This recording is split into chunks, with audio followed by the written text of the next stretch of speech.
Welcome to the Zachrilege cast. That's right, the gong. We even did it twice by accident. Oh, I have a gong story, but I'll probably share that separately outside of the show. Welcome to the show, Kevin Francis. How you doing? Greetings from North, greetings from Canada, and greetings to all your listeners. It's nice to be here, guys. Yeah, he's such a nice guy, but you know, Canadians, they have to be nice. I don't know what it is. I don't know how that happens, but we were going to do a show later this week. I had a job interview today, and I just wasn't even thinking about the show, but I didn't do one last week, and I was like, I got to do a show. So, yeah, he was nice enough to come on and chat. So we're going to talk about your show. So you're like, how many episodes now? Well, actually, we just did our 200th episode, and just to answer your question, the reason why Canadians are nice is because most Americans are armed and we're not. So we already know that, and since you guys have Donald Trump now, we also legalize weed just so we can deal with you guys now. That pretty much says it all. How you doing, Zach? Doing good. Celebrating, although I'd say I celebrated my pre-interview because I had one yesterday too, but the Dragon's Milk is out. Mm-hmm. Milk of the Dragon. Every time I stray and try another beer and cheat on Dragon's Milk, I just realize how much I love it. It's what they drink in Michigan instead of water. Mm-hmm. And you're having a lovely Canadian tea up there? Actually, no, I'm just drinking iced tea, I guess. Not no regular tea, just iced tea. Keep it nice and simple.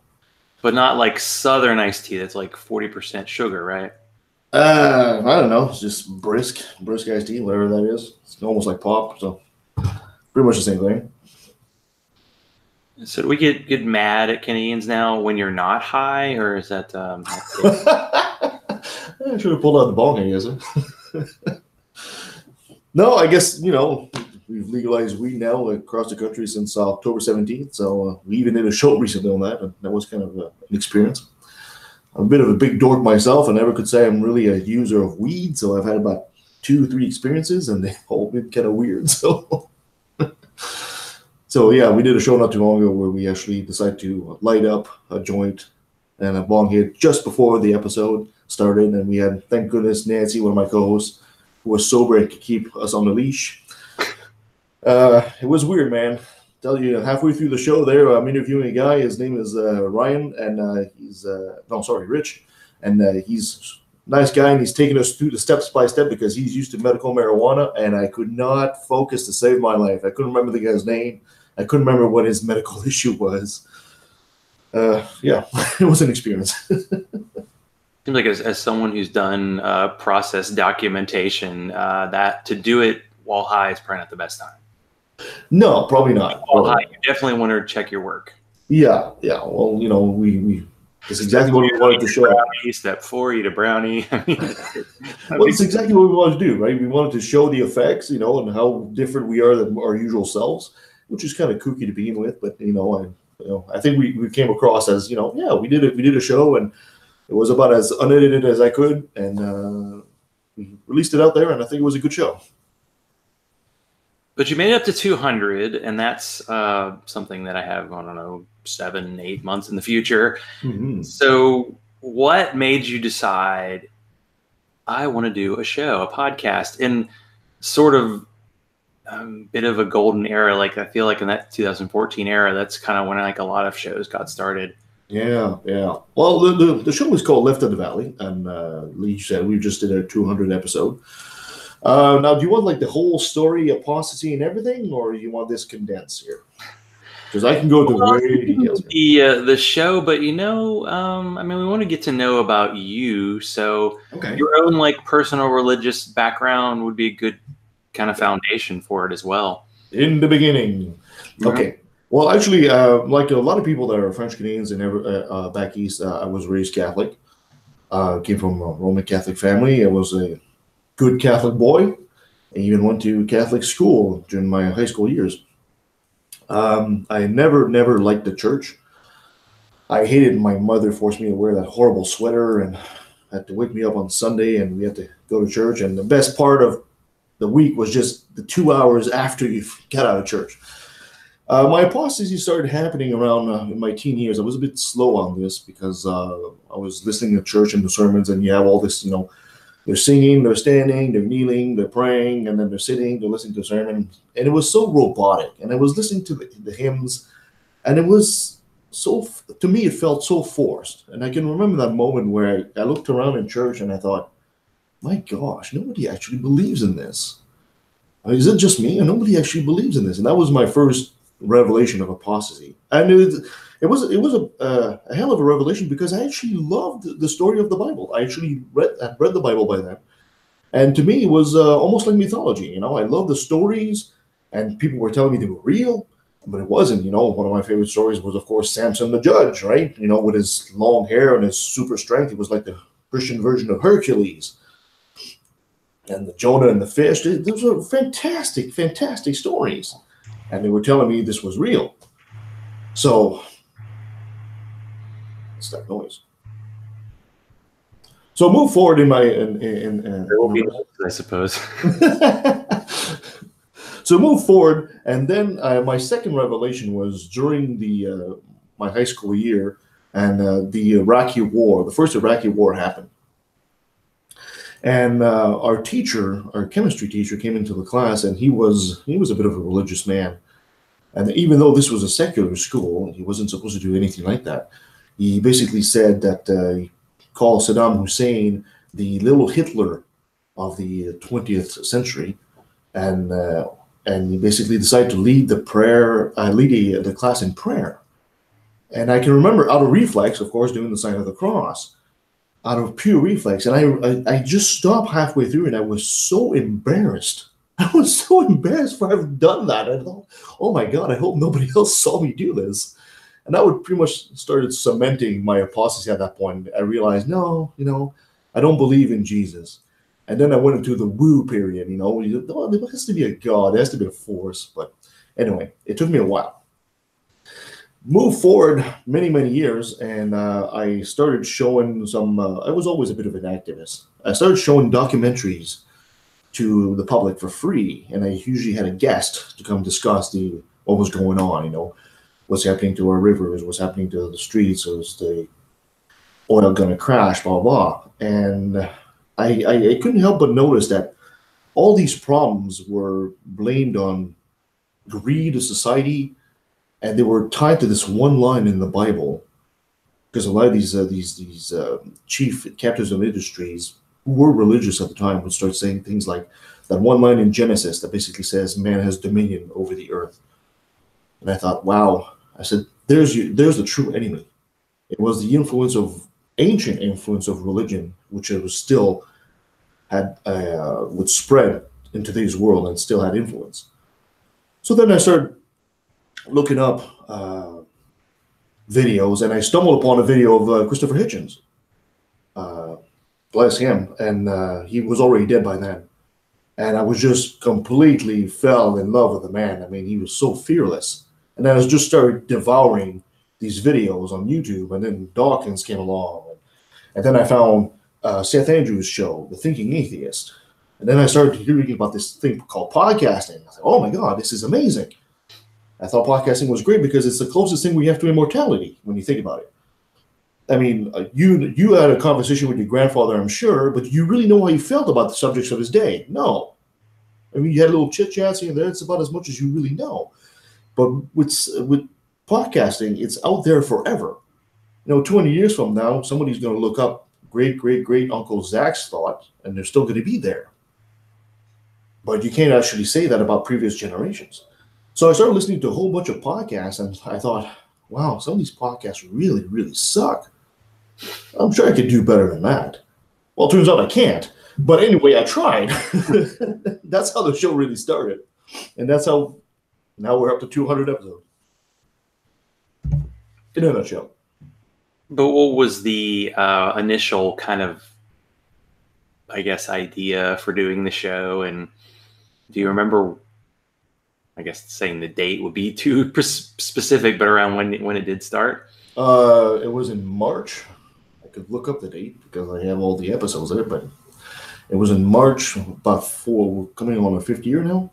We started bi-weekly. We didn't do it at the time. I started that with an old girlfriend, and we wanted to give an atheist flavor to the show, but also talk about other subjects, not just atheism, because there's only so much you can say about atheism before you start really repeating yourself. We wanted to discuss political situations, what was going on with this, and debunking and stuff like that to really bring truth. And so we tried to be informative and a bit funny, and to really put our voice out there in the conversation. That was really the catalyst. And like I said, a big thing is when I was listening to other shows, and shows that were like pretty popular, but I thought they really sucked. I thought, geez, really, this is really popular. So I had to give it a shot. So essentially, that's how we did start the show. And then about a year later, a year into our show, Nancy, which we call the assassin on our show, little Nancy, she's a little Jewish woman, and she's just a fantastic pearl of a woman, joined in, and she's been with us ever since. A lot of people have come and gone. You know, they come, they do a point as much as they can, but then life changes and takes them somewhere else. So right now we're down to four of us. There's me, Nancy, Christina, and Kirsten. They're like our two youngest, and the millennials. So we have different generations. Nancy being the senior generation, me being Generation X, and then we have our two millennials. What do you consider kind of like the I guess elevator pitch of the current version of the show? I don't know how dramatically it's changed since the beginning, but shows change because people change. Yeah, the basic formula hasn't changed that much. We're essentially an interview-based show.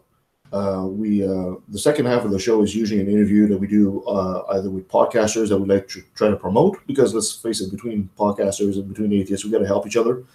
We like to interview scientists. We like to interview authors. It's almost it's an interview-based show like that, and we try to bring in some. The first half of the show is we talk about current events, quick thoughts about what's going on here and there. We have a segment called Another Brilliant Moment, brought to you by Religion, where we just take news stories about religion and we kind of laugh at them a bit. We used to have a segment called This Day in History, where we look back at history, but on this day this and this happened. And now we have a segment called the Top 10. So we usually go through a list of top 10 things that various topics whatsoever. Could be top 10 destinations for a vacation, or it could be top 10 best cities in the U.S. or whatever. Essentially. What's the usual length of each episode? Yeah, we usually run between an hour 15, an hour and a half, maybe a bit an hour 45 once in a while. We rarely run above that. You know, you don't want to be out there for 5 hours. As much as we'd love to interview our people for 5 hours, eventually people need a life too. I don't know. I tend to see in like YouTubes that those tend to go really, really long. It's a 6-hour discussion. You're like, oh my gosh. Yeah, and there is a segment of the population that likes that, and I think for podcasters, I think we will quickly realize you cannot please everybody. You just can't. You try your best, but there's people, the same people that will say, "Oh, your show's too long," and then some people say, "Well, your show's too short," right? So you just got to pick something and kind of stick with it. It does seem like no matter what topic you're talking about, there are probably 20 podcasts, and then comes atheists. There are a lot of podcasts like it.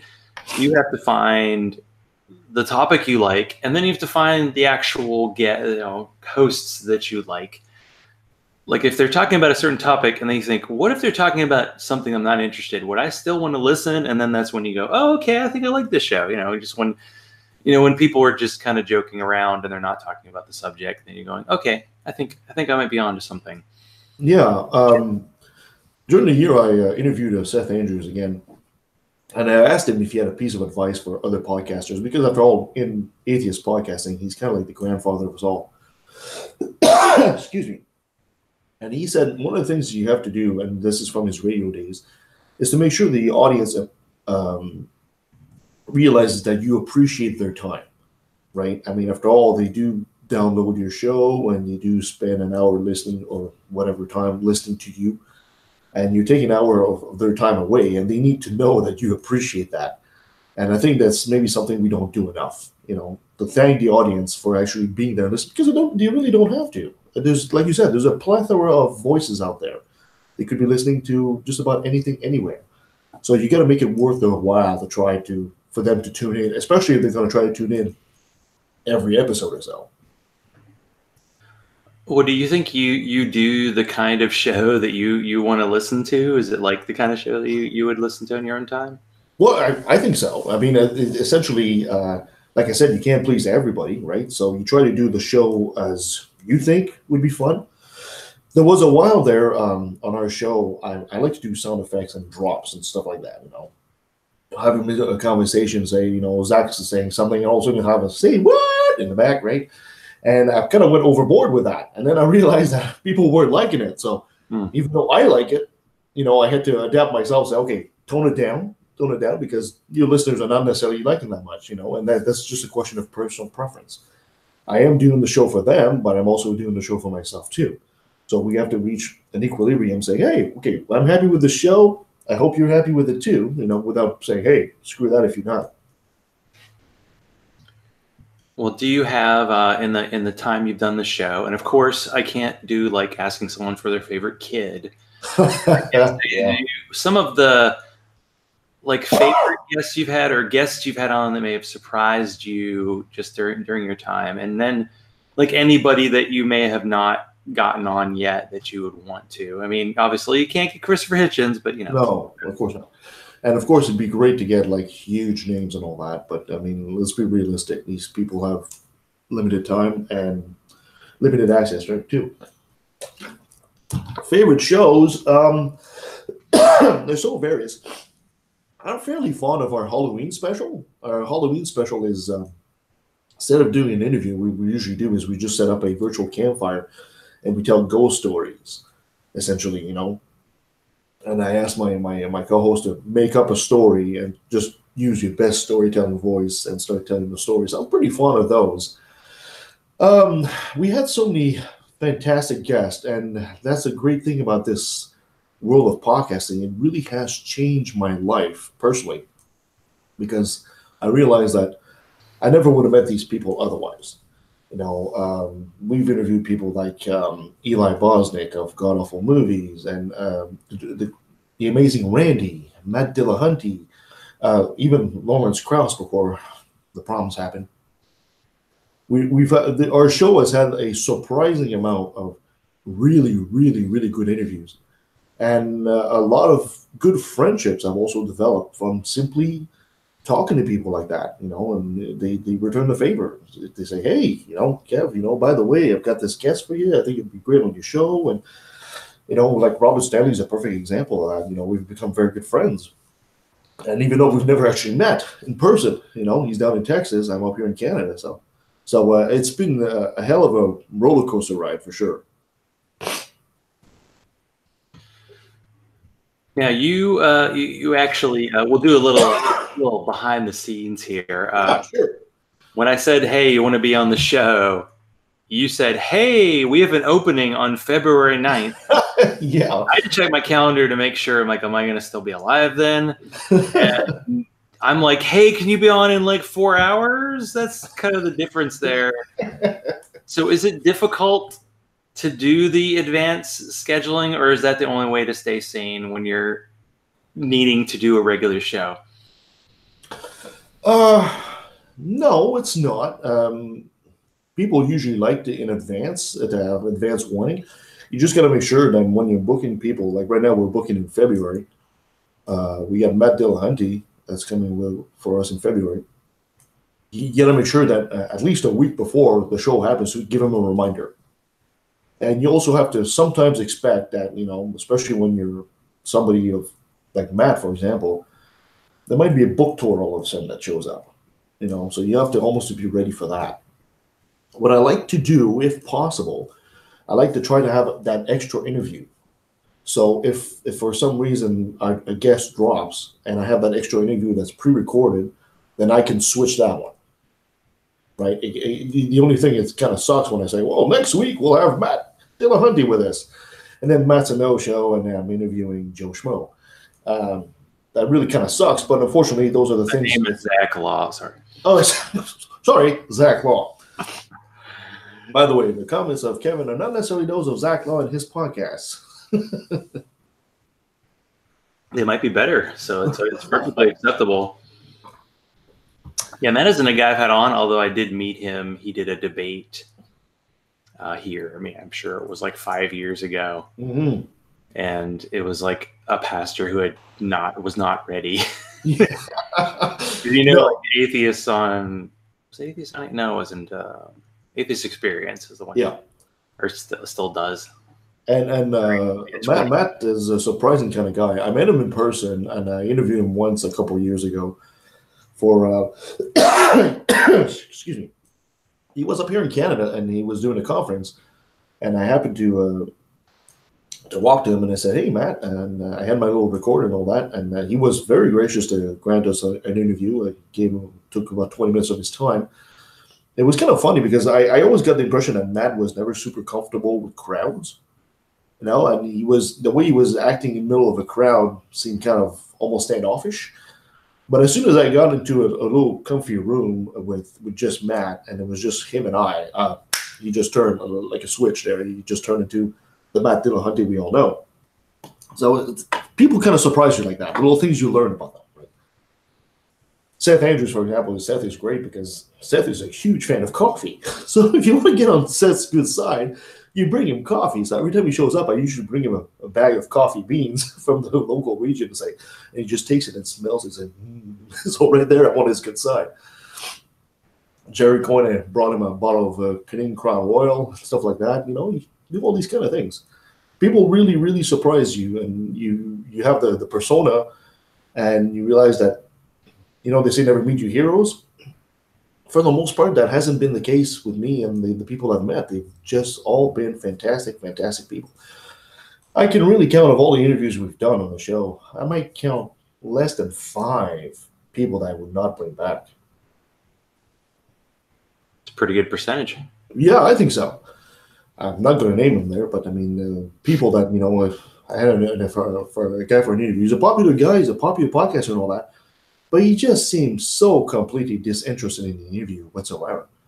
I'm thinking, wow, I was really not expecting that. I was expecting him to be much more engaged, but he just wasn't there. But he could have been having a bad day, I guess.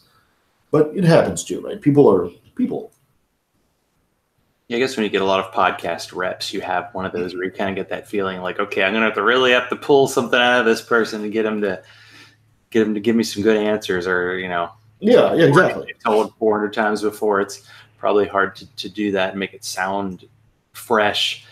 But okay, so usually I ask the question, like, when people listen to your show, do you recommend they do it while drinking? But of course, when you're in Canada, would you do it while smoking pot? Not while operating heavy machinery. Usually I tell people that the best time to listen to a podcast is probably when you're driving from point A to point B. You're in your car and you put that on the radio. That usually works. It's great background music too when you're doing the dishes. Of course, if you're just enjoying a joint and you're sitting on the couch and you're just smoking and eating some munchies, by all means, put it on, right? You might hear something that we never thought of. Send us a letter, see how that went out. Yeah, I mean, I think we're kind of kooky enough as it is. I mean, we did a show with a podcast called the Brainstorm Podcast, and that was in Canada, but out of like Super Canada podcast right there. Oh yeah, Brainstorm, yeah, with Corey Johnson, and oh my God, if you listen to that show, oh my God, we went all out. We were joking about microphone blowjobs and stuff like that the whole time. It was just, oh my God, nonstop craziness, nonstop. Microphone blowjob. Okay, is that a technical term I've missed out on? You'll have to listen to the show to figure it out. Great guy too, Corey Johnson, great guy. I'm just going to send him that message on Facebook Messenger and see what he says. Yeah, well, you might have to refresh his memory. That was in April, so it's been a little while already. He's the kind of guy. You better remember every guest you had, every question you've ever asked. That's how it works. That's what I hear. That's how it works these days. Okay, so you did episode 200. Did you have like a special, episode? Or did you just say we're just doing a normal episode? No, we just did a normal episode, no celebration whatsoever. And, we just pointed out, I didn't even point out at the beginning of the show. It was only halfway through the interview that said we were interviewing this lovely couple out of Florida. And they do a podcast called Unapologetics, Brent and Nikki. And they're a great couple because she's African American and he's a white boy. And she was the one that was raised pretty much atheist. And he came from like a complete like evangelical background, which was like, whoa, I was not expecting that at all. They were absolutely adorable, both of them. They were fantastic guests. And halfway through the show, I say, oh, you know what? By the way, this is our 200th episode. So, oh yeah, so no fanfare or anything like that. Just showmanship is okay at some point, but at some point you don't want to be full of yourselves either, right? You do the show for your guests, you do the show for your audience. You don't necessarily do the show for yourself. Yeah, I've had people at podcasts. It's weird that there's some podcasts that are around the same number that I'm at. Mm-hmm.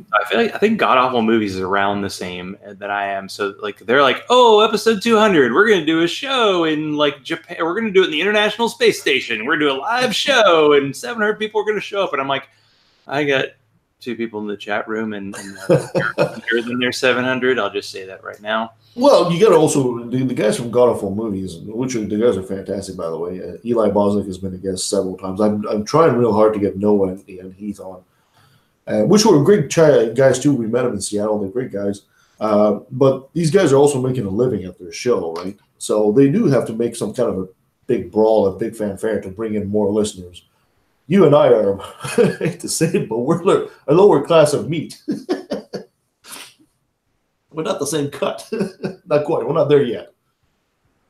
I mean, as you mentioned, like, getting people in advance, I think with Scathing Atheist, this was before Eli joined, mm-hmm. I just did the quote, was it the one before, the Filthy Monkey Men? Yep. And when I submitted it, I was like, hey, you guys want to be on the show? And then like 3 months later, he's like, oh, I saw that email, and okay. So, yeah, they're ones that are like delayed. I'm pretty sure when I had Arn Ra on, it was like a 2 or 3 month thing, and I had to remind him. He was like, "Oh, sorry, this night's been booked already." Yeah, we had to redo it, but that's the way it is. Yeah, there's a level of, okay, fine. We'll say the us is maybe we'll be a guest on a show once or twice a month, and we do our show, and that's it. And maybe we make a few bucks off of it. And then there's the ones who do it as like a second job on like Cogdis types, and then Scathing Atheists, who of course are doing 17 podcasts and are living off of it. And there's a big difference probably between 1 and 2, but then between 4 and 5 shows, you're like, all right. Yeah. You just record 2 at the same time.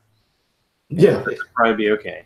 Well, I mean, it's you can tell that a lot of work goes into their shows, right? Writing all these jokes because they're kind of scripted for their show. A lot of work on a weekly basis has to go into these shows. I understand why their schedules is a bit hard to match. It's a lot easier to get a guy like me who's basically sitting around here watching Godzilla on TV, right? So what you call or something like that. So it's a lot easier to do that than to get some of these guys. Sounds like living the dream. So you have an actual on air, because for the people who aren't actually watching this behind you, that's a pretty cool. I need one of those. Yeah. Old girlfriend gave that to me as a gift. So people will know, like, that thing, you could probably see that from space. It's pretty bright. Yeah.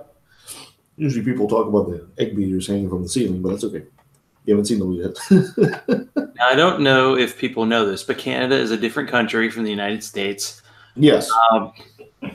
So what is it like the atheist community in your area? Because you said you're in Vancouver, so I think I can technically call you a Canuck, because I think that's what you can call someone from Western Canada, but please correct me. That is the name of the hockey team, so... Yeah, it is the name of the hockey team. Although the Canuck is a generic term, the same way that we would call you Yanks.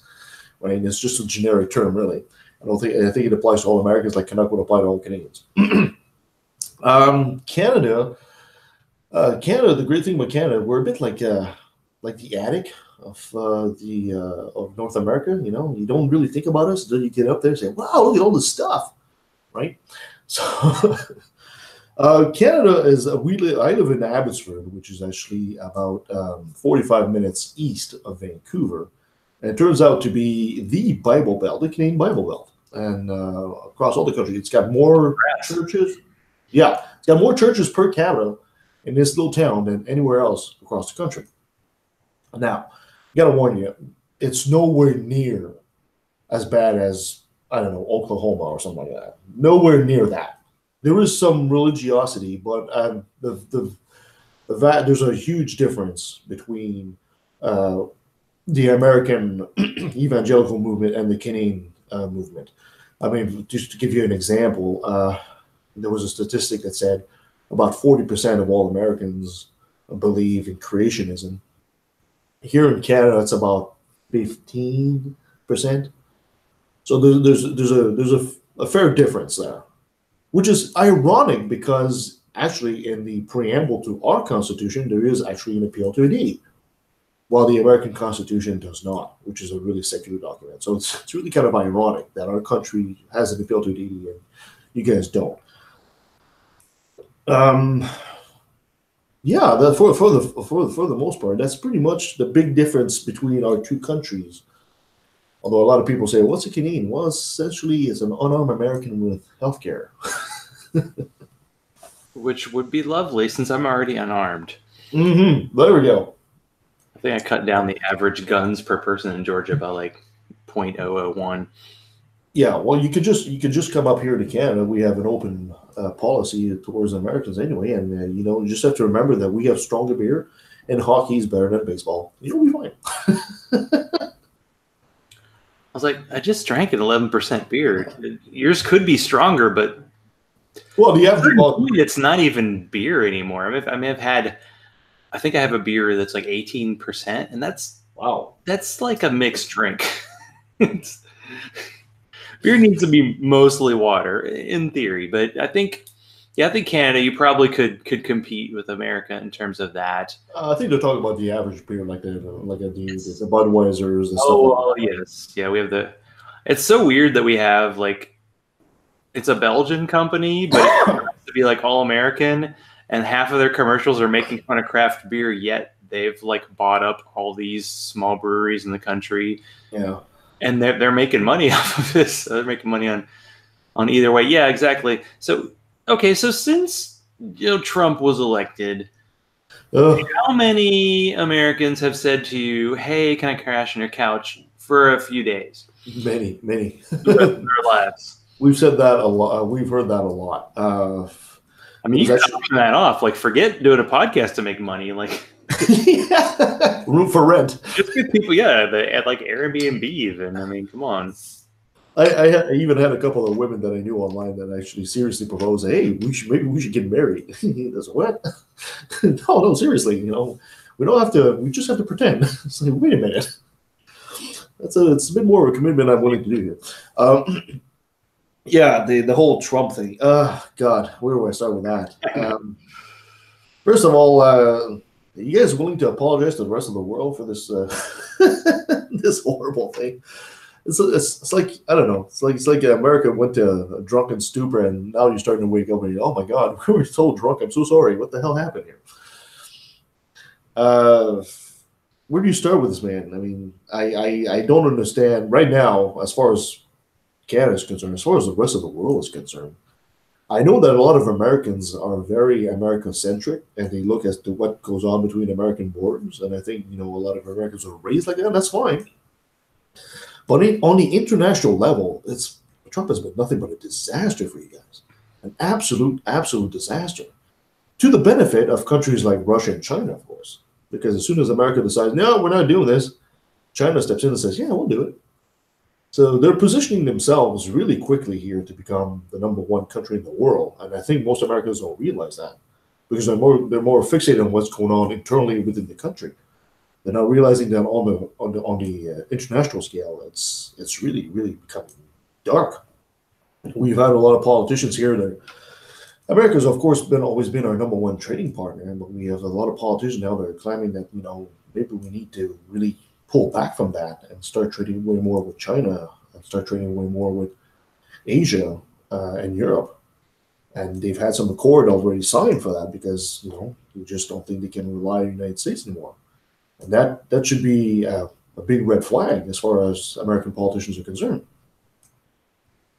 God, we could go on this subject for a long time. Which way do you want to go with this? Is there a way to compare, because you had a prime minister who was kind of a conservative, Stephen Harper, him compared to, I mean, Trump isn't, I mean, I don't even know if I'd call him a politician, like he's kind of become one. But is there any way to compare that? Because you had Harper and now you have Trudeau, who seems more liberal, although when I look at anybody on Twitter, they get bashed no matter who they are. So it's hard to tell if anyone's good, but it feels like a relatively, like you're doing better now. Yeah, oh yeah. Harper was a conservative, and he was more one that would play with the playbook that George W. had. Trump, I don't think you can put Trump in that category. He's a separate category altogether. Harper was much more of a not as goofy as George W., but in the same line of thinking. The old Chicago style school of economics, the trickle down economics and all that stuff. And for a while there, it was getting pretty dark on that side. I've always said that, to put it really simple to your audience, and these are not, they're rough numbers, but your country and my country has the same kind of divide. About 1/3, 1/4 to 1/3 are conservatives. And about the rest of them are more like liberals, Democrats, progressives.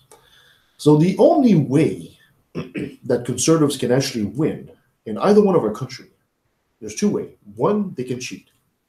And apparently Americans have been doing that a fair amount lately. Two, they can make sure the people are apathetic and they don't come out to vote. When your voter turnout is low, you have a better chance of having a conservative go in. Which is ironic because you would think that, if you don't care about the government, and most conservatives don't say, they hate big government, then why would you put them in power with government to begin with? Same thing up here. When Harper was elected in the parliament, the voter turnout was about 33, 35%, which is dismal. It's really, really low.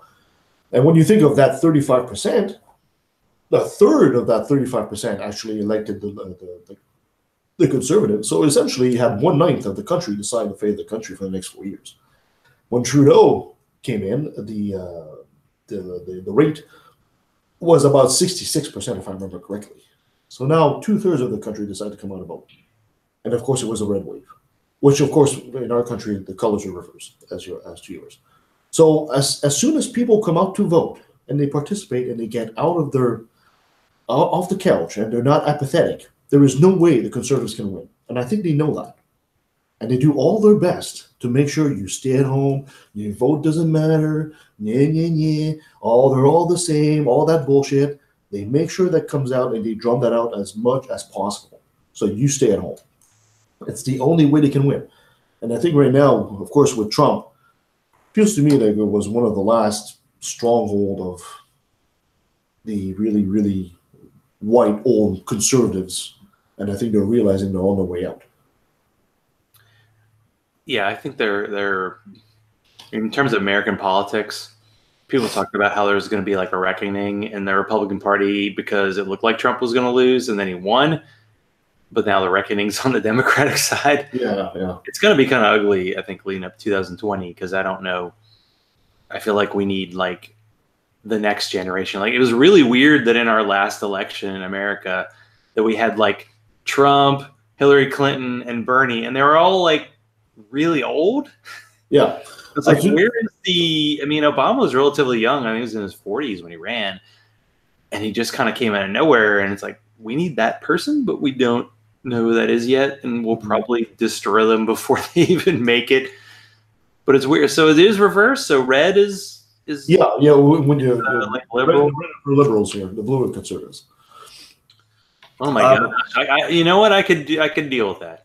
Like the toilet's flushed the other way. Oh, that's Australia. Sorry. I was shocked in 2016. I really followed closely the election in 2016, and I was totally shocked that I still feel to this day the rightful president of the United States should have been Bernie Sanders. There's no doubt in my mind. He had the popular vote on his side. The man was filling 60,000 plus stadiums. Hillary barely had 500 people, and Trump was barely filling 1,000. There is no, if you actually go by popular vote and how people voted and who was popular, there's no way in hell it should have been anybody else but that man. And I think it would have been a good deal for you. The actual vote that Hillary did beat. I mean, Hillary beat Bernie probably more than she actually beat Trump. But well, yeah, of course she did. The but thing then that was again, tough for me, I kind of wanted in the last election. I really wanted it to be Bernie as like the independent, because he's independent. yeah. The Democratic Party didn't support him because he's not a freaking Democrat. Like Bernie and Hillary on the left, and then Trump and whatever Cruz on the right. Like have your traditional terrible human being Republican, and then have the circus act that is Trump, and then all four of them.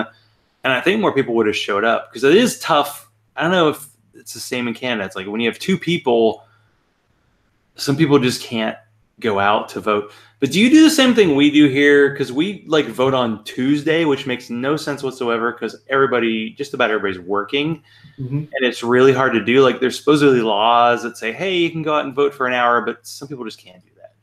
No, well, is it easier to vote up there, or just people, are they more politically inclined than down here? Well, there is a law that says, if I don't quote me here, but I think it goes from province to province. But I think your employer has to give you 4 hours to go and vote if you were voting on a work day. Usually, I think they try to arrange for a Saturday, but depending on the date there. But by law, they allow you time to actually go and vote. But then again, to go back on your Bernie question, you're right. Hillary did get more votes than him. But then again, what happened is when people saw the quote-unquote screw job that Bernie Sanders got, and this is my opinion, of course, it's only worth that much, people decided to stay at home. It's exactly what happened. If you look at you had about 25% that came out voted Democrat, it had about 23% that came out voted Republicans, and the independents all stayed up at home. They all stayed on the couch. So you could say, yeah, they handed the Canada because of that. Thanks, everybody. Yeah. There wasn't, it's hard with politics because you really want to have the quote unquote perfect candidate that you vote in and everything's right. And then like people just turn politicians into saviors. Like, yeah, I've been really following, like, I did an episode of, the RFK tapes that was covering his assassination. And this like perfect politician who's going to save us all. Like he was going to be that guy, and the belief that like Bernie was going to be that guy. I don't know. Like, is that how we're thinking now? Where we have like a person that's going to quote unquote save us? Just people give a lot of, weird biblical attributes to Trump, and he's got to be one of the least religious people in office in a long time. That's just absolutely amazing. I think it was in one of the counties in St. Louis or St. Louis County. They had that billboard that basically the word was made flesh, and there's a picture of Trump. I mean, are you kidding me? Every Christian should be in an uproar just to watch that and say, what? How could you possibly equate Donald Trump with Jesus? I mean, I don't even believe in the guy. I don't even believe he exists as a person. And I'm outraged by this. Truly. It is definitely truly outrageous. But before we get, of course, joke time is coming up. We'll see how this goes. Is there anything that I didn't ask that you wanted to cover? Of course, being an amazing Canadian, we'll have to get you back on. Of course, your co-host as well. But for now, you are representing, your show and all that. So let me know. Fair enough.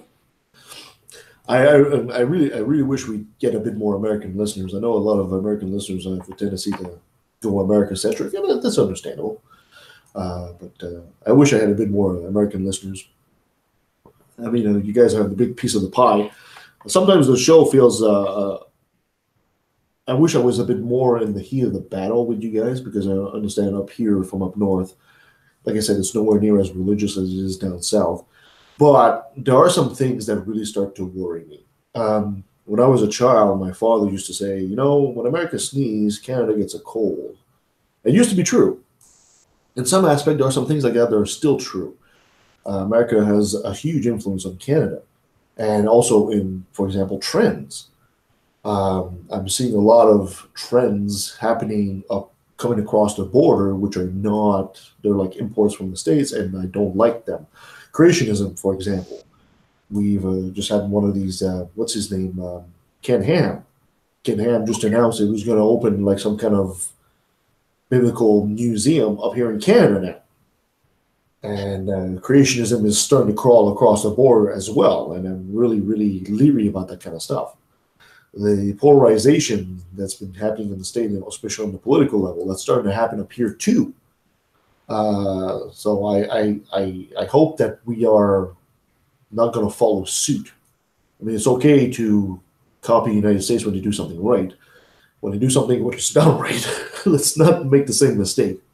And I'm hoping that Canadians will be smarter than this. Okay, well, it's joke time. Do you have a joke for the audience? Yeah, but joke. What kind of joke do you want? I mean, I went to see my doctor today, and he says he told me I need to stop drinking. I said, "What do you know?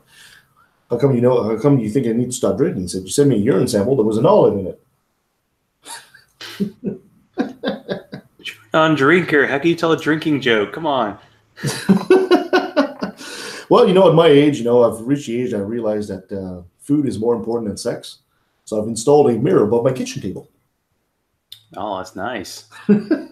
Music playing in the background. Well, exactly.